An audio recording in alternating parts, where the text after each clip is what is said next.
Como cada mes os traigo una lista de todas aquellas películas y series que he ido viendo a lo largo de este último mes, en este caso del mes de mayo. Y hoy vamos a hablar un poquito pues, de estas películas que he ido viendo a lo largo del mes, que hay bastantes y vamos a ir bastante al grano porque hay mucha calidad y hay películas que os recomiendo muchísimo. Así que vamos a ello y vamos a empezar por la primera de todas, que es Fury, esta película protagonizada por Brad Pitt, que también tiene un elenco muy interesante con actores veteranos y otros más recientes, pero muy bueno, con una historia con escenas muy buenas y una producción increíble. Sobre todo la cinematografía es lo que más destaca, está muy bien cuidada y hay algunas escenas que tienen una tensión que pone la piel de gallina. Aún así, lo que viene a ser el nivel de trama como tal, le falta pulir algunos aspectos que otras películas de guerra sí que tienen. Aún así, si os gustan, pues eso, las películas bélicas, esta seguro que os gustará. Y la podéis encontrar tanto en Netflix como en HBO. Luego vi Tenet, la segunda vez que he visto esta película de Christopher Nolan, que estoy preparando un vídeo sobre Nolan haciendo un ranking de sus películas. Y volví a ver Tenet y la primera vez que la vi pensaba que era muy buena, pero con esta segunda vez que la he visto me ha parecido una película demasiado ambiciosa, con una trama demasiado ambiciosa que incluso para Nolan se le queda grande. Más que nada por el hecho de que al espectador se le hace muy abrumador y no puede incluso llegar a comprender algunos términos o algunos temas que habla, sobre todo relacionados con el tiempo. En esta película se trata el tema del tiempo y de revertir el tiempo de una manera que es muy complicado de entender y a veces no acaba de funcionar muy bien para la película y para entenderla. Aún así es un trabajo increíble por parte de Nolan de ser tan ambicioso y a la vez crear una película tan entretenida. Y la podéis encontrar en Movistar Plus. Luego vi Birdman, la película de Alejandro Iñárritu y protagonizada por Michael Keaton, que es una de mis películas favoritas sin duda alguna, ya no solo por las actuaciones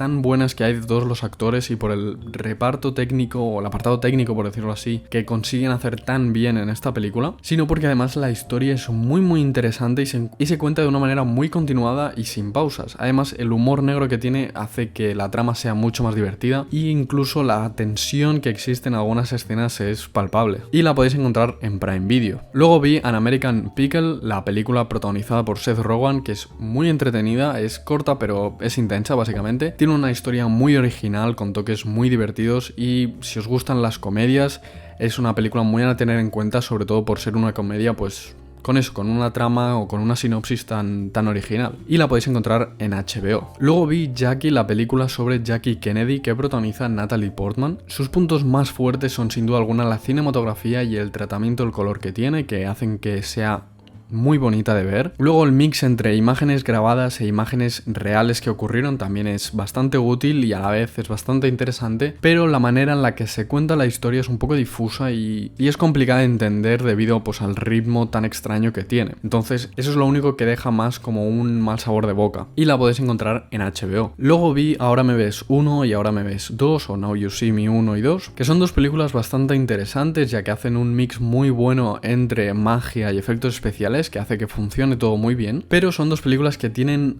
este estilo Hollywood demasiado a lo bestia, es decir, se nota muchísimo el presupuesto alto, algunas escenas son demasiado sobreproducidas y se nota bastante. Aún así es divertida y tiene sus toques entretenidos que valen la pena ver, y ninguna de las dos como tal destaca por encima de la otra, simplemente pues que la segunda se le nota un poquito más el presupuesto y ya está. Y las podéis encontrar tanto en HBO como en Netflix. Luego vi Edge of Tomorrow o Al filo del mañana, protagonizado por Tom Cruise y Emily Blunt, y es una película con la que me llevé una sorpresa ya que pensaba que sería la típica peli de acción un poquito entretenida y ya está, pero realmente tiene una historia muy bien cuidada, muy bien trabajada y tiene unas actuaciones muy buenas, sobre todo de Tom Cruise, que me sorprendió bastante en esta película, y teóricamente hay una segunda entrega en trabajo, en producción, y la podéis encontrar tanto en HBO como en Netflix. Luego vi Zombieland 1 y Zombieland 2, si no me equivoco hay 10 años de diferencia entre ambas películas, pero mantienen el mismo reparto prácticamente, y sin duda alguna la primera fue una sorpresa ya que es una comedia de zombies muy bien ejecutada, muy dinámica, muy rápido todo, es bastante corta pero no para de ir al grano. Tiene sketches muy divertidos y eso es algo que la segunda cadece un poco. La segunda repite un poquito de las bromas que tenía la primera película y realmente la película la salva Zoe Dutch con su personaje y la frescura que aporta pues al universo de Zombieland como tal. La primera la encontraréis en HBO y en Netflix y la segunda la podéis encontrar en Movistar Plus. Luego vi Crazy Stupid Love con Emma Stone, Steve Carell, Ryan Gosling. Tiene un reparto muy bueno y ese es uno de sus puntos más fuertes, la química que existe entre estos actores que hace que la película sea muy divertida.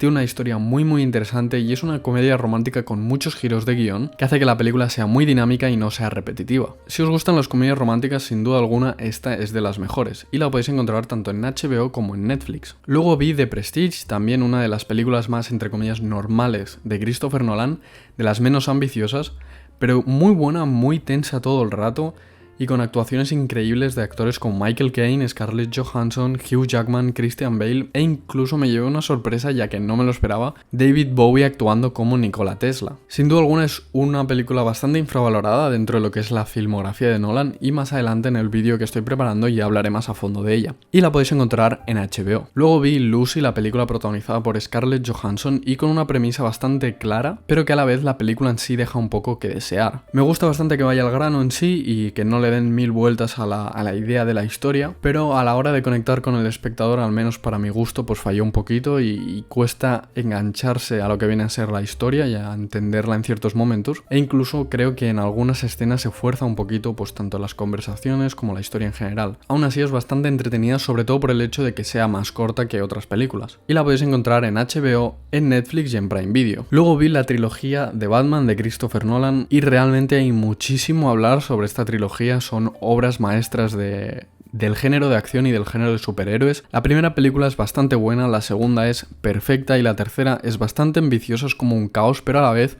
se le coge cariño. Lo bueno son las historias, la manera en la que se tratan las historias y la manera en la que los personajes evolucionan a lo largo de las películas. Las actuaciones son geniales y lo bueno es que cada película tiene como una idea diferente que hace que la trilogía en general tenga su propia personalidad. La primera de todas habla sobre el miedo, la segunda, por ejemplo, habla sobre la anarquía y la tercera sobre el caos. Esto le aporta una personalidad y una riqueza a la historia de la trilogía en general que hace que se diferencie muchísimo de otras películas de superhéroes. Y las tres las podéis encontrar en HBO. Luego vi Heat, un clásico de las películas de atracos de los años 90, protagonizada por Al Pacino y Robert De Niro, y yo creo que no hay mucho más a decir. Tiene una historia muy bien trabajada, muy bien estructurada, y un dato curioso de esta película es que fue la inspiración principal para el videojuego de Grand Theft Auto 5, para lo que viene a ser la historia. De hecho, si miráis la película, muchas misiones del Grand Theft Auto 5 están copiadas directamente de la película. Así que si os gusta el juego, esta película es obligatoria. Y la podéis encontrar en Prime Video y en Movistar Plus. Luego vi Into the Wild o Hacia Rutas Salvajes, una película dirigida por Sean Penn y basada en hechos reales que explica la historia de un joven que lo deja todo atrás para irse a vivir al campo, a la montaña y viajar por Estados Unidos sin ningún tipo de atadura a nada, simplemente pues vivir. Y es muy interesante algunas cosas de las que habla, algunas lecciones de vida en ese sentido, la historia en cómo se trata y sobre todo el hecho de que esté basada en hechos reales. Si os gustan este tipo de películas así estilo aventura, supervivencia, es muy interesante y la podéis encontrar en Netflix. Luego vi The Mitchells vs. The Machines o Los Mitchells contra las máquinas y este es probablemente la mejor película que ha salido de Netflix este 2021. Si no es la mejor sorpresa que ha salido de Netflix. Es de animación, es para todas las edades, pero la historia es muy entretenida, muy divertida. Tiene escenas muy tensas a la vez, que para una película de animación en ese sentido infantil es curioso, y a la vez la animación está muy bien hecha y muy bien detallada. Es decir, buena historia, buena actuación de doblaje, buena animación, buenos detalles, todo está muy bien hecho y es por eso que funciona tan bien. Para ser una película de animación tiene un 7,8 en IMDb y un 7,2 en Film Affinity, o sea, es que es una historia muy alta para una película que por lo general no se suele llevar tan buena nota. Y como ya os he dicho, la podéis encontrar en Netflix. Luego vi Army of the Dead, así que sin irnos de Netflix vemos esta película que estrenó Zack Snyder de zombies y atracos, que ha dividido bastante a la gente, ya que Snyder tiene un estilo de cine muy concreto y a sus seguidores obviamente les encanta la película y a la gente que no le gusta Snyder no le gustó. Por suerte yo me encuentro como en un punto medio y a mí me pareció una película bastante entretenida, tiene escenas muy buenas y escenas muy tensas que parecen casi hasta una película de terror. La acción está muy bien dirigida, ya que Zack Snyder en ese sentido lo hace siempre muy bien, pero le falla cosas como por ejemplo unos diálogos o unas conversaciones un poquito forzosas e incluso pues los efectos especiales son bastante, entre comillas, pobres para una producción tan grande de Netflix. Aún así, vale la pena ver, sobre todo si os gustan las películas de acción. Y la podéis encontrar en Netflix. Luego vi Ran, una de las mayores obras de la carrera de Akira Kurosawa, que es uno de los actores más importantes de la historia del cine. Es una película densa, es una película lenta, con planos fijos, con planos largos, que a la vez realmente son la marca de Kurosawa. Pero sin duda alguna, tanto lo que es la fotografía como la composición y sobre todo el color están llevados a la perfección y hacen que la película tenga un estilo visual increíble. La historia en sí es muy buena y tiene una buena moraleja, y el desenlace es muy interesante. Si os gusta el cine clásico o el cine samuráis, este es un muy buen ejemplo y la podéis encontrar en Filmin. Luego vi Todo o Nada, una película original de Netflix y protagonizada por Jake Johnson, que es uno de mis actores de comedia favoritos, y es un mix entre comedia y drama que consigue entretener y mantener atento al espectador, pues eso, debido a la historia que tiene y debido a la tensión que existe en algunas escenas, que a la vez se equilibra bastante bien con escenas de buen rollo que suele tener la película, que a mí personalmente me gustaron bastante, pero aparte de eso pues no destaca en nada ni es nada increíble, pero es bastante entretenida y la podéis encontrar en Netflix. Y finalmente vi Un lugar tranquilo, la película dirigida por John Krasinski y protagonizada por él mismo y Emily Blunt. Es una de las mejores películas de terror de los últimos años, tiene una historia muy bien estructurada y muy bien explicada, va al grano todo el rato, es decir, no se enrollan muchísimo con la historia en sí, y el mix del sonido, la mezcla que se crea con el sonido es prácticamente un personaje más, un protagonista, y hace que se cree una tensión en todas las escenas increíble. La podéis encontrar en Prime Video y si os gusta el cine de terror, esta película es obligatoria porque de aquí a poco se estrena la segunda parte. Así que hasta aquí todo lo que he visto este mes, espero que os haya gustado. Os voy a dejar por aquí a la izquierda el vídeo del último mes de abril y aquí a la derecha mi canal por si os interesan mis vídeos y queréis ver alguno más. Espero que os haya gustado, esto ha sido todo y nos vemos en el próximo vídeo. Adiós.